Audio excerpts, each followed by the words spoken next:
professionals, experts at what they do. Each tradesperson's got verified reviews and has passed the Trust a Trader 15-point assessment, taking you from to-do to ta-da. And who doesn't want to be that guy? Find the Trust a Trader professionals at... When I joined Intuit QuickBooks, their one-to-one product onboarding session meant I could start managing my plumbing business online right away. So I only break a sweat in my hot tub. What bubbles. Get peace of mind. Get QuickBooks. Buy now and get up to 90% off for 6 months. Free trial not available. Exclusions apply.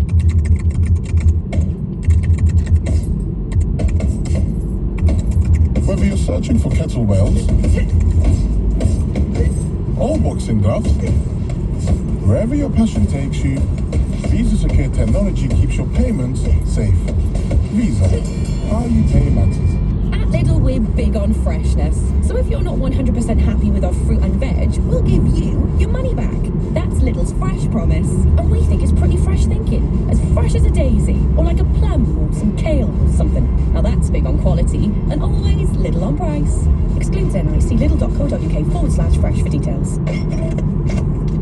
Did you know that the UK government can support you with more than just your energy bills?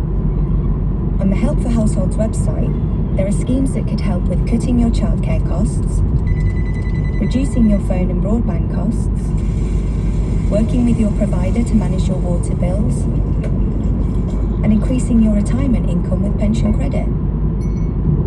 Discover over 40 schemes and see what you're eligible for. Search Help for Households. Staying in is the new going out. With BT Broadband at just $26.99 a month, you get super fast, super strong, super entertaining fibre for the whole household, plus a £20 money-back speed guarantee and Norton security. So switch to BT today and make staying in the new going out. Offer ends 30th of March. New customers, CPI plus 3.9% increase each March. 24-month contract, broadband only, $31.99 per month, 25 times apply. Ian Dale on LBC. With the Royal Mint, over 1,000 years of craftsmanship and innovation. It's 21 minutes past 7 on LBC. Let's go to your calls. We're getting your reaction to the budget. Helen's in Dorking. Hello, Helen. Hi, Ian. I'm Helen. I'm a foster carer, I'm a retired nurse, and I'm also a mother of a Marine in training. So there's a few things there. But as a foster carer, utterly delighted.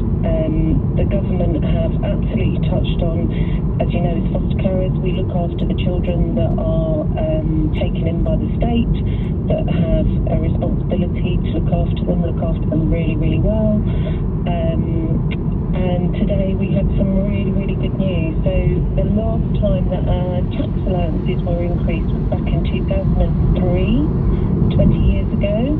And I feel they've just righted all of that today. So they've nearly doubled it. They've allowed us extra weekly allowances against the amount that we get paid to actually look after children, which is providing everything that a child would actually need. And so instead of getting a £2,000 to £3,000 tax bill at the end of the year against fostering allowances, which is very weird, I won't. I'll be absolutely not having to find that money. So yeah, delighted. Well, it's astonishing. I don't think I've ever done a budget and the first caller has been so effusive about it. Well, I've just done some sums. I thought, hey, I need to really make sure I'm doing this right. So we have spoken once before. About a year ago, my son was due to go into training to be a Marine just as the war in Ukraine kicked off. So happily he's there and he's doing very well. So yeah. Well, you're an absolute hero, Helen, because I think, foster carers are unsung heroes in our society. They are. And presumably part of the reason for the government doing this today will be to encourage more people to become foster carers. Nobody does it for them. Well, I would hope nobody does it purely for the money. No. But you should be rewarded in a way because you're an important part of the fabric of society. Yeah, absolutely. And we've had lots and lots of different children through our household, through our home and our family, and they have been welcomed, loved and looked after, and we continue to do that. So if anyone wants to be a foster carer, that's what I would say. Come and join the community, come and join the family. So, yeah. Well, I think it's high time we did another phone-in on foster care, because we have done quite a few over the years, but not recently. So listen out for that, Helen. Hopefully you'll contribute to that. Thank you very much indeed. Well, it's really nice to hear somebody pleased about something politicians do. I must admit that bit of the budget had passed me by. Jenny is in Rickmansworth. Hello, Jenny. Oh, hello, Ian. Right, I only want to talk about one thing, because it's something I know something about. I listened very, very, very carefully to the budget, because I particularly wanted to know what was going to be said about childcare. The reason is that my granddaughter has my great-grandson, and she's a degreed person working in a job appropriate, but doesn't make that much money. And she has her little boy, who's now 15 months, has to have childcare, obviously, because there's nobody else nearby. I'm nowhere near anywhere I couldn't do it, and her mum is nowhere near because she's got a full-time job, and so on. The words that Jeremy Hunt used and the impression he gave weren't necessarily the same. I'm going to quote a couple of things that he said. Earlier on, before he got to the bit about childcare, he vaguely mentioned it and said something like expanding the present scheme. I know a little bit about that. And then I listened very carefully, and I did get the right words this time. When he was talking about the people that are going to be added, he used the words qualifying families. Now, to qualify, you have got to be so poor. At the moment, and it was only a few weeks ago we sorted this out because I'm helping them out now. At the moment, I think you have to be working more than 16 hours a week, and you have to be earning less than £12,000 a year. So it's very No, I don't think so. Well, that's what she gave me. I mean, she wasn't asking me to help. When I asked her what she was, she was reading it to me. That was she couldn't qualify to get anything at all. And why did she say qualifying families, you know?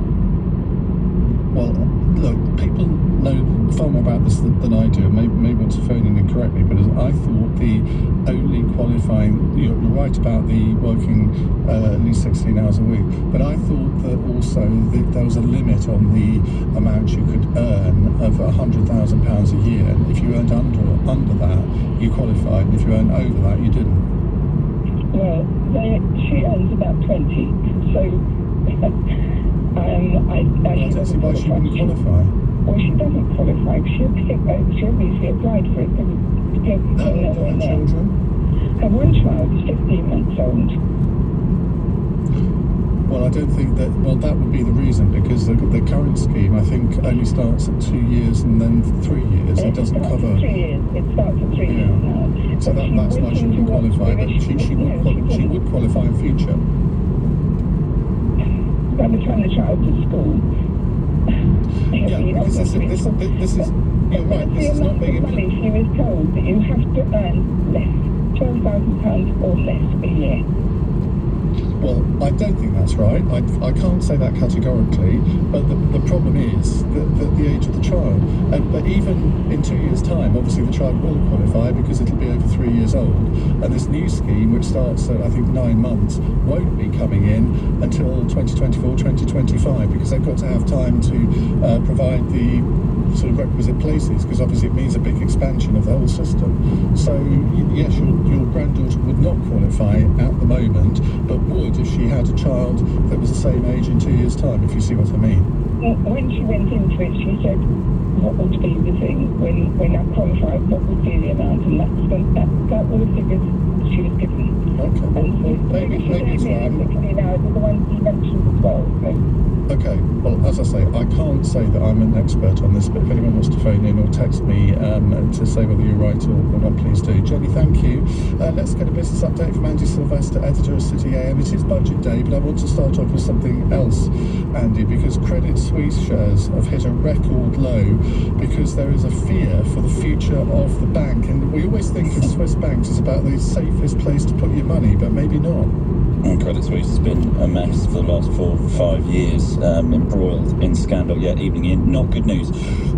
I will start with a slight health warning on this. The share price is sinking 25% down today, but there is Credit Suisse still has sufficient liquidity. The Swiss National Bank has confirmed that today. So we're not talking about, bank collapse. What we are talking about, for now at least, is just fear and contagion right across global markets when it comes to banks. This is all linked to Silicon Valley Bank's collapse last week. The fact that Silicon Valley Bank went pop basically on the back of some bad bets on interest rates staying low has of course panicked investors who are looking around saying, well, do any other banks are they hiding the same nasties on their portfolios? What's happened today with Credit Suisse, which has made matters worse, is that its top shareholder, the Saudi National Bank, owns about 10% of the bank, or just slightly less, said it wouldn't be taking on any more of the bank even if asked for regulatory, and then this was the kicker, and many other reasons. Needless to say, investors have overinterpreted that horribly, and the shares have fallen tonight. The Swiss National Bank has confirmed the bank is still liquid.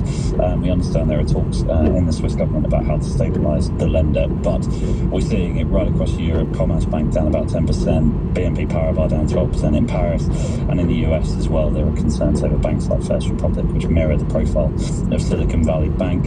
Today was the first day, Ian, I heard the words layman mentioned by anybody serious, with analysts saying that if Credit Suisse was to go pop, it would basically make layman look almost like child's play. It really is that much part of the global financial system. And what about British banks? They're down in the same way, but the contagion did spread that far. I mean, they've been going up and down all week. There is a working theory that UK banks, because of their regulatory requirements, are in a slightly better place. But make no mistake, there is nervousness right across the world. We, of course, yet to hear anything from regulators in the UK on the future of banks. My guess is it would only panic the markets if they did say something. And onto the budget. If it was meant to be a budget for growth, I have to say it didn't really hit the mark, did it, given the OBR growth forecasts? No, it didn't. I mean, Hunt has precious little headroom. I think what is interesting when you look at those numbers is that the UK appears to be set for, frankly, another lost decade of economic growth. There's just nothing in it, no consistent plan to create the conditions for growth to allow businesses to invest. Even the tax breaks that were announced today were targeted very specifically at individual sectors. Conservatives used to call that picking winners and didn't like it, but hey, the world has changed. Hasn't it just? Andy, thank you. That's Andy Sylvester, editor of City AM. Let me tell you who's on Cross Question tonight. At 8, we have Dame Andrea Leadsom, former Treasury Minister and former Business Minister, of course. Richard Bergen, Labour MP for Leeds. He's Secretary of the Socialist Campaign Group of Labour MPs. Juliet Samuel is a columnist for the Daily Telegraph and a Senior Fellow of Policy Exchange.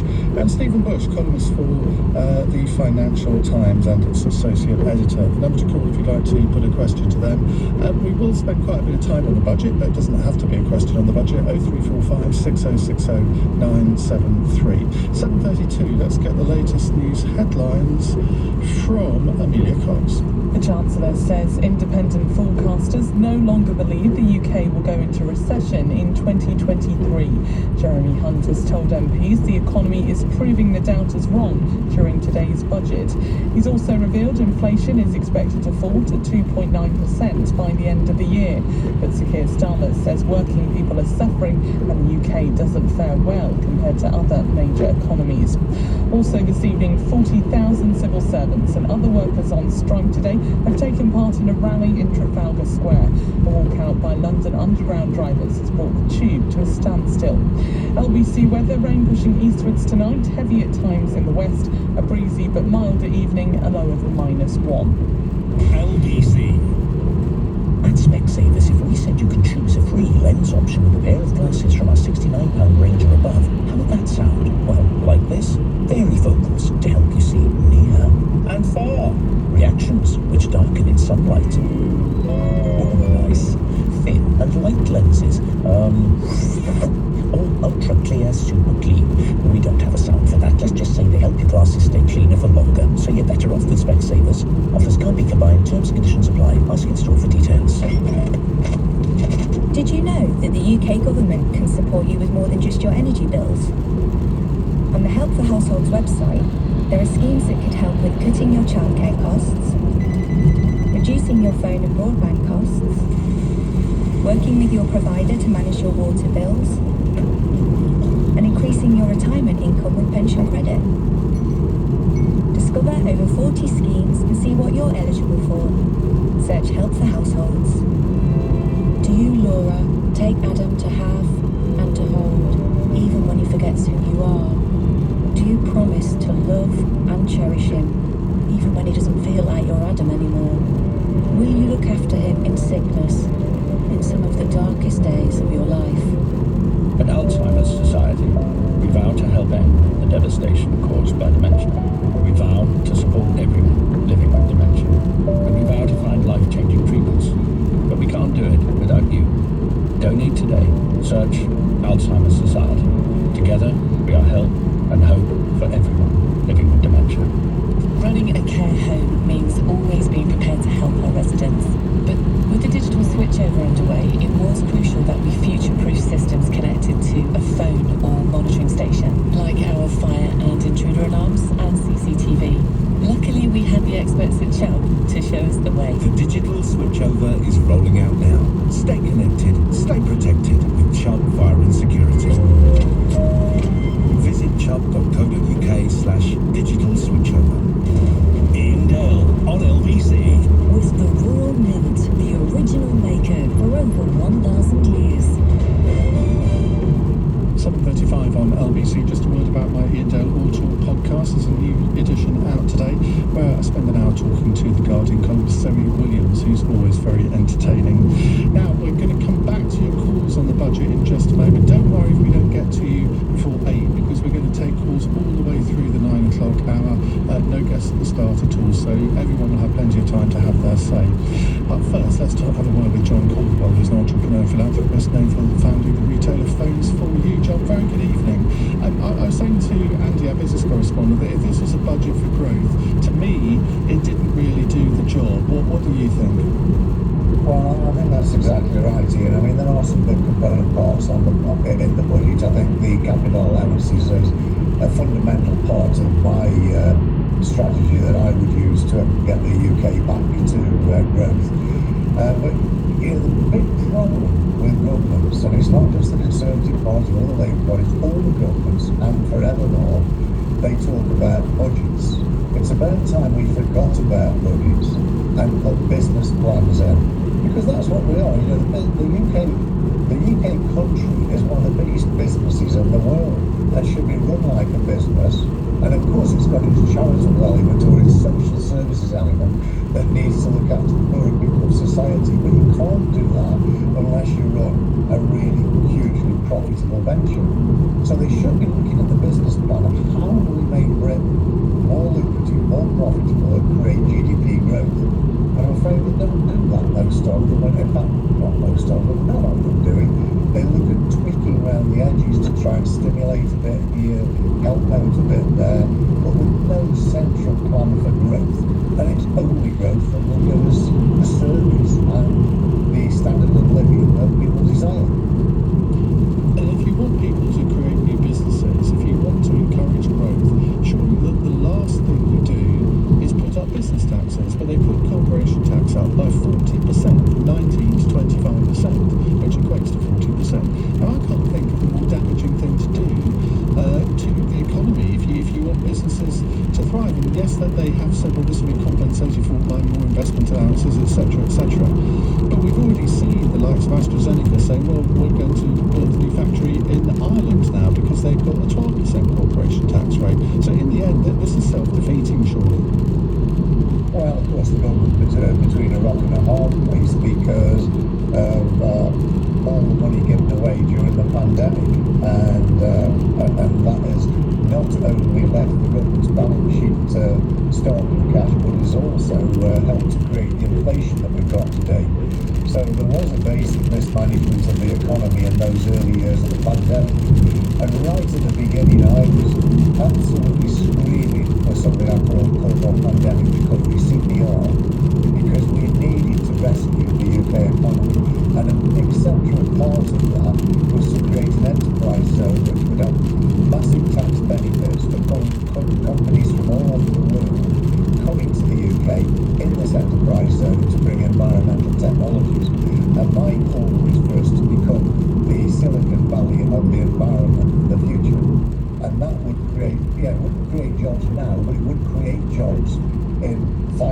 years' time and create prosperity for Britain. So at least we'd have a story of this is what we're doing for tomorrow. I'm afraid these budgets, whichever party's in power, tweak round the edges, they solve some problems for some people, but they don't really properly stimulate the growth that we need for everybody to get the standard of living that they would wish to have. We have no long-term thinking in this country, do we? If we were having this conversation in Germany or Japan, it would be a very different type of conversation. But politicians, I suppose, in some ways naturally think in electoral cycles. This government, they know there's got to be an election within the next 18 months. Although there weren't many election-winning gimmicks in this budget, I have to say, but we'll probably have to wait for next year for that. I think the childcare was a really positive thing because we have got virtually full employment. We do need skilled people to get back to work, and if they're mothers that can't afford childcare, I think that was a positive thing. But of course, it's delayed quite some way, and I think they probably could have done a soft introduction to it earlier to try and solve part of the problem and put some of those people back at work earlier. Maybe they could have given a partial allowance to just start ramping up the system. So they have done one or two good things, but the real significant contribution to growing the UK has not been put in place. I'm afraid we are destined to really just keep scratching forward rather than create the growth that we should be able to do. Partially as a consequence of Brexit, of course, because we can now do whatever we like to attract companies from all around the world and give them tax breaks. And something else that I've written to Rishi about is why not consider a differential corporation tax? If we have companies that are providing great benefits to Britain, why shouldn't they enjoy a better corporation tax rate than some industry that might be seen as detrimental, like the alcohol, tobacco industries, online betting companies? Why don't we have differential corporation tax to try and encourage the best behaviour for the citizens of Britain? Okay, thank you very much. That's John Caldwell, founder of Phones for You. Right, let's go back to your calls. A lot of you wanted to talk about childcare. That seems to be the big headline from the budget. Let's go to Lee, who's a first-time caller in Bartlett. Hello, Lee. Oh, hello there. Thanks for having me on. Hi, what would you like to say?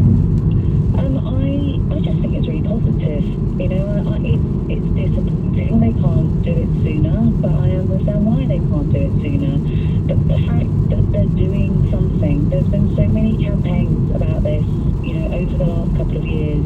It's something that's impacted me and loads of the people that I know, and what you end up with is a really skilled load of people that can't go back to work because they just can't afford to, and they weigh up, okay, is it really worth me going back to, you know, not even make ends meet? So they're going to do something. It's not going to benefit me, unfortunately, but I think it's great.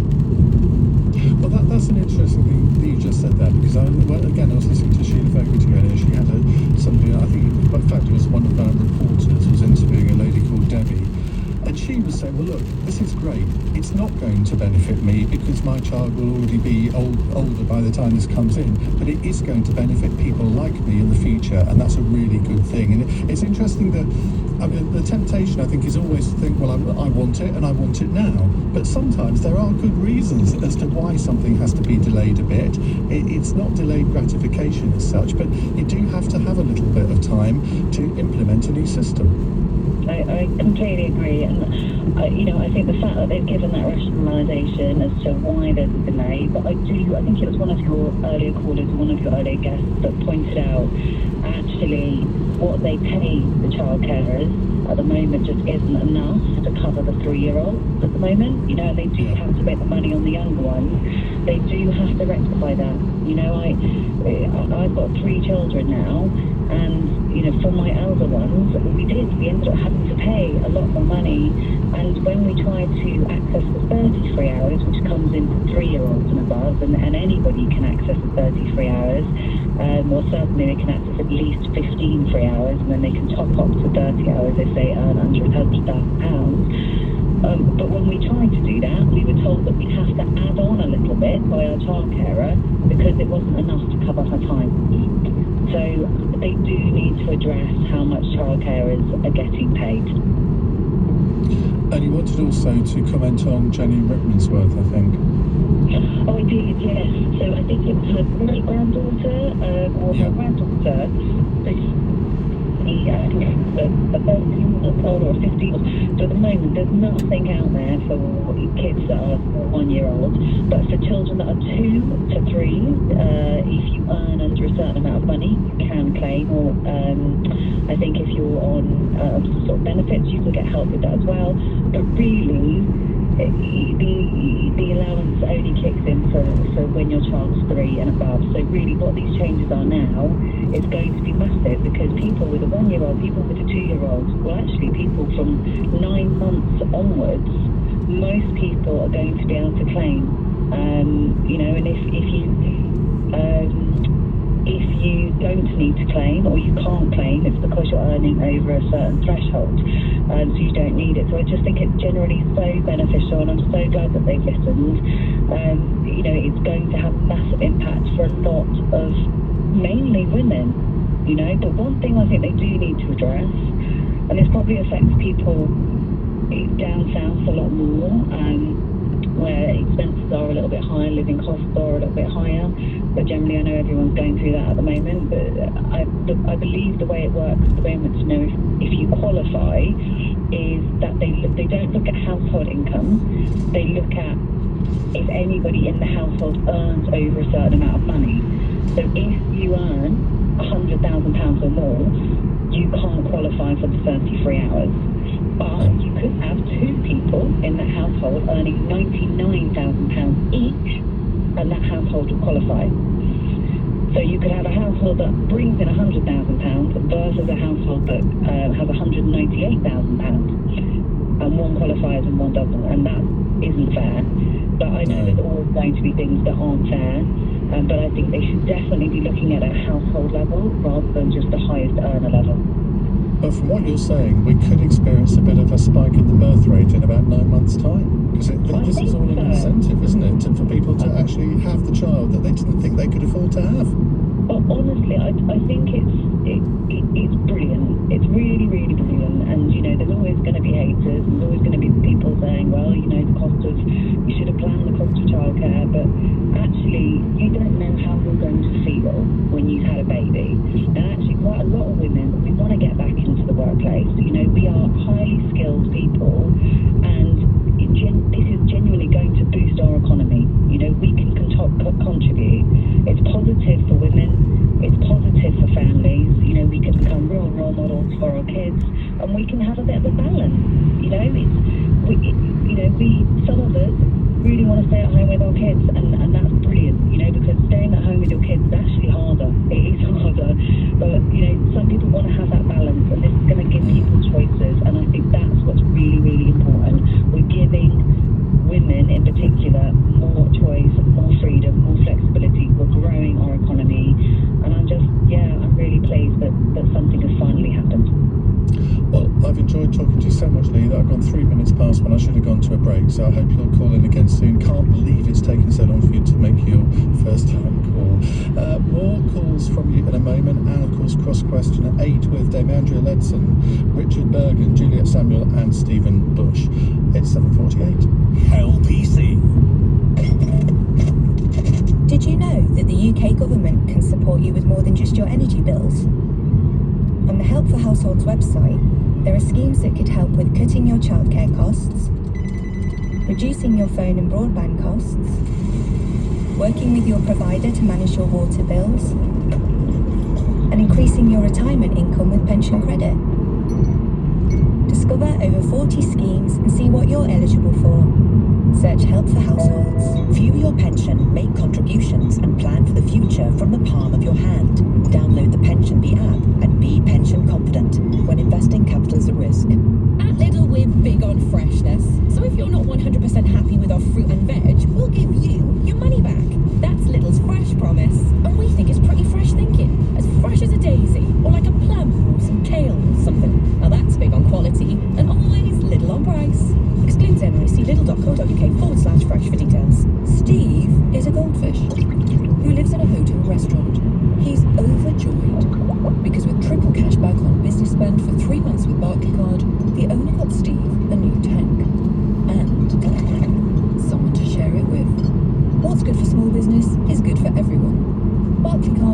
payments. The payment part is just the start. Select cashback card application approval. Enter financial circumstances and borrowing history. T's and C's apply. New customers only. Apply by 31st of March. Standard cashback rate 1%. Sell your car the motorway way, where dealers compete to give you their best price. Compete? Like a sing-off? Start bidding. £13,500. £14,000. £14,000? No way.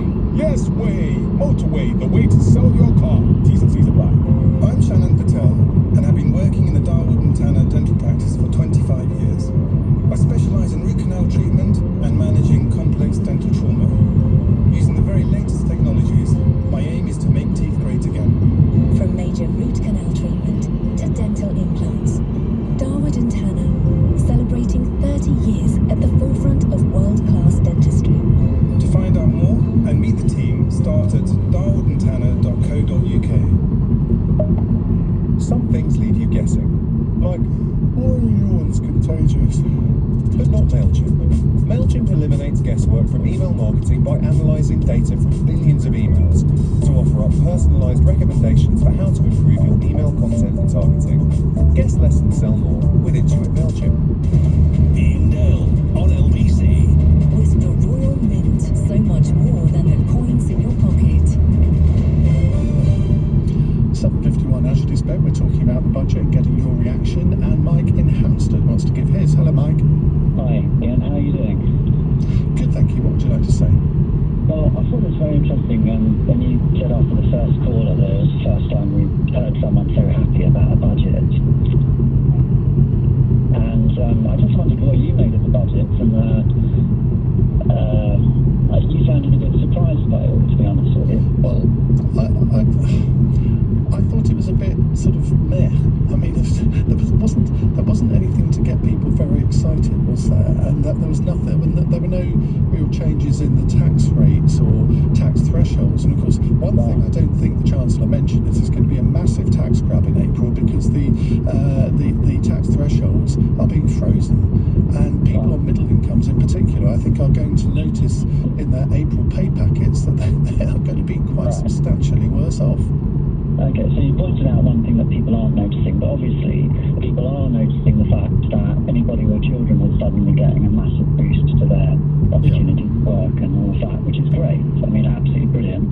But Well, I think if you're a parent that either now or in the future is going to need to pay for childcare, this is a good budget for you. If you are at the top of the income scale and you can save £9,000 a year by putting money into a pension fund, this is a good budget for you. If you're even at the higher end of the income scale and you can now not have to pay any tax on any money that you put in your pension, the limit was $1 million, there's now no limit, this is a good budget for you. But if it is a budget for growth, I fail to see where that's coming from. No, it's not a budget for growth, obviously.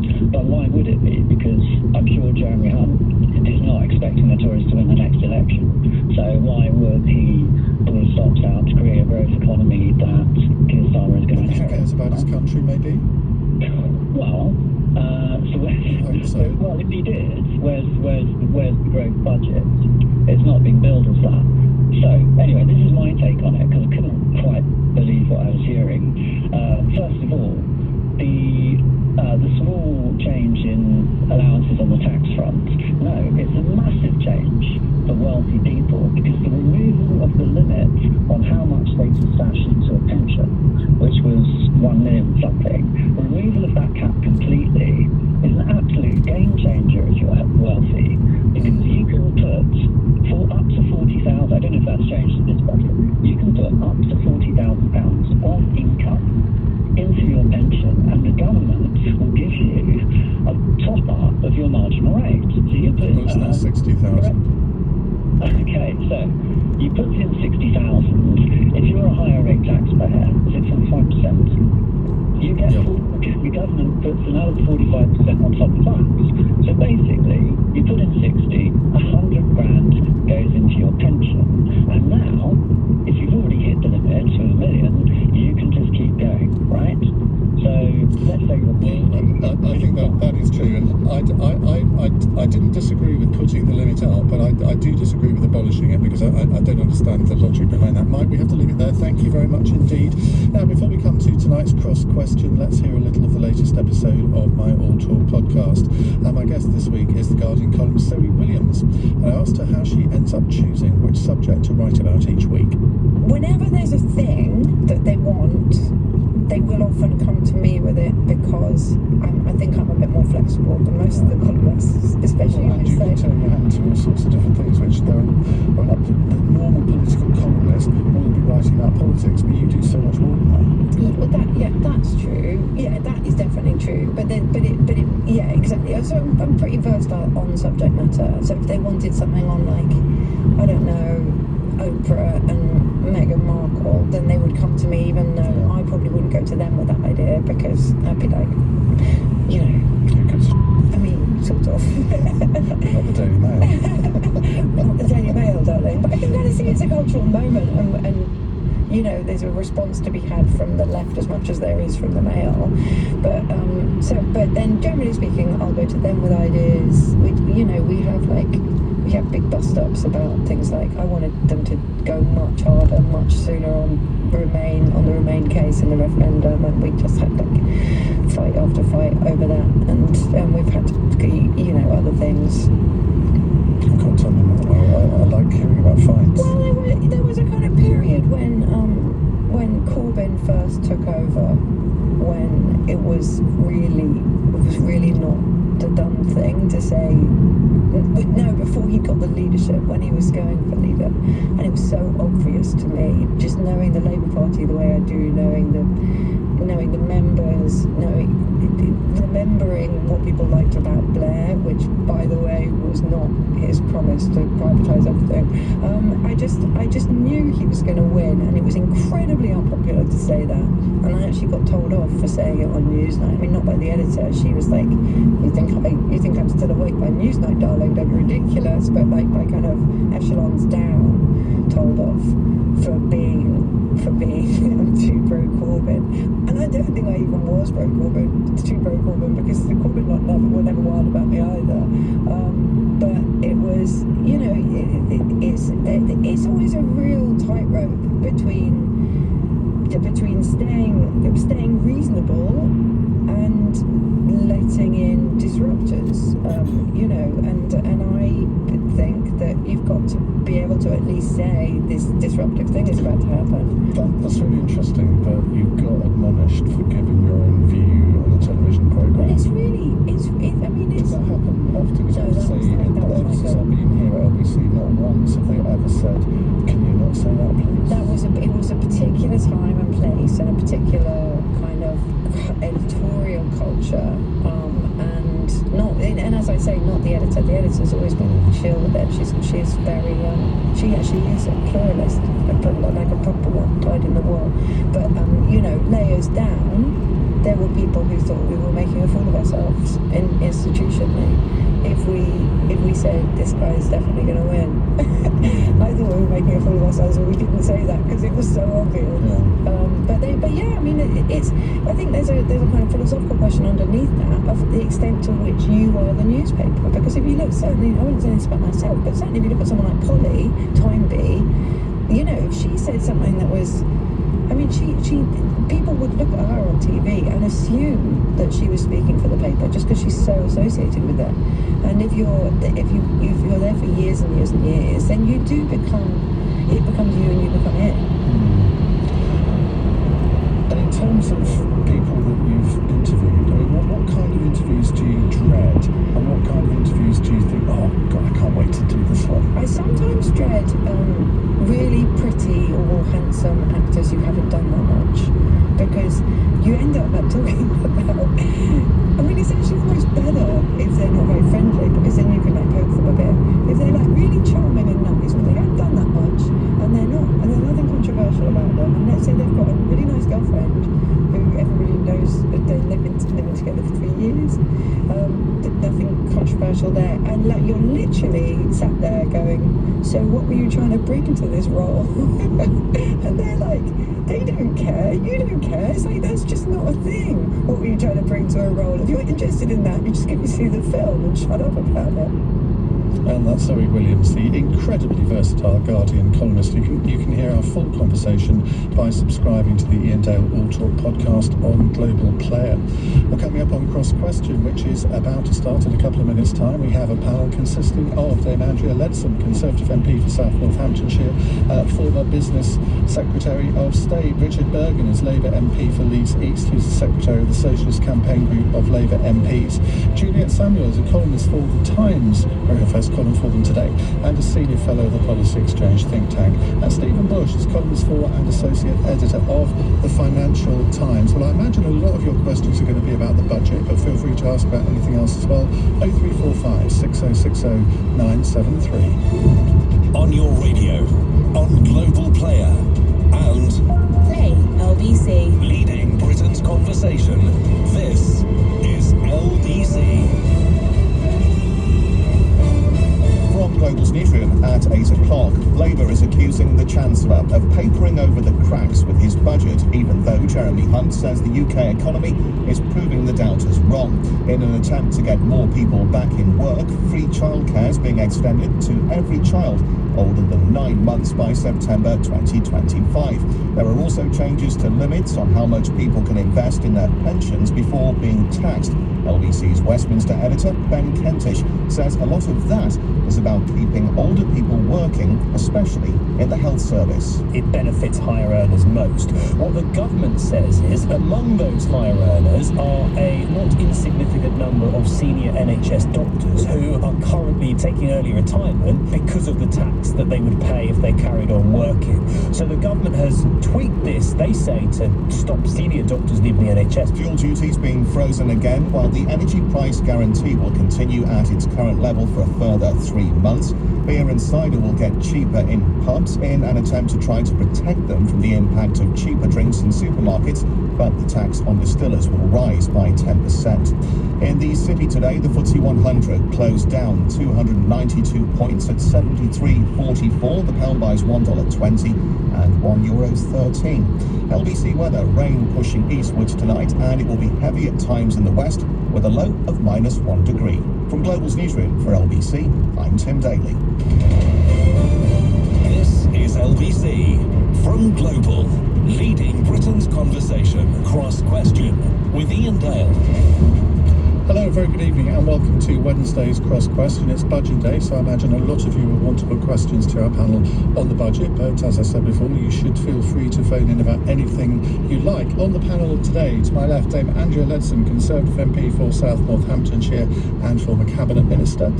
Next to her is Stephen Bush, columnist for and associate editor of the Financial Times, spent many years working for the New Statesman. To my right, Juliet Samuel, columnist for The Times. She wrote her first column for The Times today, very exciting, I'm sure, on the budget, and she's a senior fellow of Policy Exchange. And next to her, Richard Bergen, Labour MP for Leeds East, and he's also the Secretary of the Socialist Campaign Group of Labour MPs.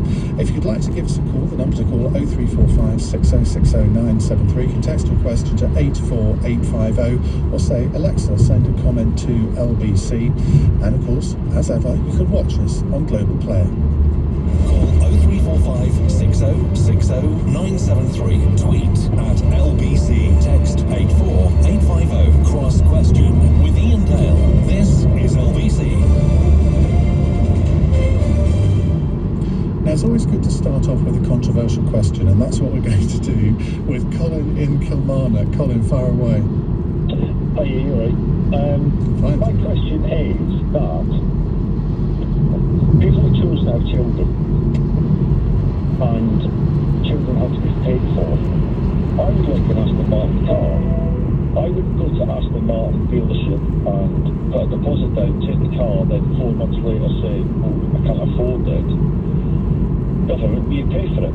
I don't understand why me as a 52-year-old man with no kids, I'm expected to contribute some of my taxes to pay for people's children. And that's about it, Andrew. Ian. Okay, well, let's add you Lenson. Well, that's a really punchy start there, Colin. I mean, obviously, the point about childcare is it does then enable women and men to get back into the workplace, so it is good for the overall economy. But the broader point is that, you know, if you go down that route, that you should only pay for what you get out, then why do you pay for education for anyone? Why do you pay for roads unless you're a driver? You know, why do you pay for healthcare unless you're sick? Yeah, clearly, yeah. So I think as a broader point, you know, there are things that are good for our economy, good for our society, and as British citizens, that's what we all contribute to, and we make sure it's a very progressive tax rate so that those who earn the most pay the highest share. Apart from on pensions. Well, you know, if you look at the British Medical Association, not known for their support of a Conservative government, they are saying this is what they have been campaigning for years, to try and ensure that we don't lose senior doctors, surgeons, consultants from the NHS who are being effectively disincentivised from having huge tax charges on excess pensions and being pushed into We may have a retirement. question on that later, so I shouldn't have diverted you down that particular rabbit hole. Stephen Bush. Well, look, I also don't have children, but I hope to one day be old enough that I may need some adult social care. So it's in my interest for other people to have children, even if I don't myself have them. And actually, one of the problems is people aren't having children because they can't afford them. That's why the UK population is not a replacement rate in terms of the number of people having children. It's why so many people, mostly women, have to give up their jobs to be full-time carers for their children, which is why we have so many vacancies, which is one of the reasons why we have a sluggish economy. So this isn't a kind of this policy about childcare benefits me, benefits everyone in this studio, whether they have children, whether those children are 1 to 18 or none at all. We all benefit from other people having kids. But Colin's basic point is that I imagine that parents should be looking after their children, not necessarily the mother, but parents should be looking after them rather than the taxpayer. Well, they are, but that's why we have so many job vacancies. Right? This is the thing. Is like this is not this fundamentally this childcare policy is partly yes because Jeremy Hunt is spooked by the Labour Party who've been talking a lot about this, but the big reason to do it is to get more people, mostly women, back into the workforce because we've got a big economic activity going. And this is why I don't want to get too far into the pension stuff now, but this is why these two policies do need to be considered together because they are fundamentally about fixing that labour market problem that we have. And just to be clear, when you have childcare, that doesn't mean you've outsourced your children. You know, everyone's saying, well, why should women look after their children? Or women should look after them. They do. And so do dads. You know, parents do there's 24 hours in a day. Childcare is maybe 6 or 8 hours if you're lucky.